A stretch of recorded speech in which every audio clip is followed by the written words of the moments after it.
గ్రహణం పట్టినప్పుడు రావి చెట్టుకు, నెమలికి, గోవుకు ఈ మూడింటికి అతీతమైన శక్తులు ఆవరించి ఉంటాయట.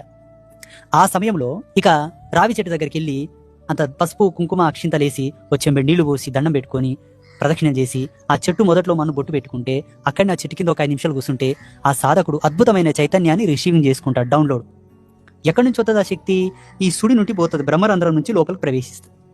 ఆ రోజు గ్రహణం పట్టినప్పటి నుంచి విడిసే వరకు చక్కగా స్నానం ఆచరించుకొని బొట్టు పెట్టుకొని గోమాతకు పూలమాల వేసి గోమాతకు అంత బెల్లం పెట్టి అంత గడ్డి పెట్టి 3 సార్లు ప్రదక్షిణలు చేసి గోమాత తోకను అటు ఇటు 3 సార్లు నిమురుకొని గోమాత చెవిలో, అమ్మా గోమాత విశ్వమాత సకల దేవతా స్వరూపిణి, సమస్త దేవతలు నీ అందున్నారు, విశ్వమునకే నువ్వు తల్లివి, సాక్షాన్ పరదేవతవు, నేను గ్రహణ జపమును ఆరంభిస్తున్నాను, నాకు దివ్యమైనటువంటి శక్తిని, అదృష్టాన్ని, ఐశ్వర్యాన్ని ప్రసాదించు, నాకు నా వంశానికి పూర్ణ ఆరోగ్యాన్ని, దీర్ఘాయుష్మంతాన్ని ప్రసాదించు.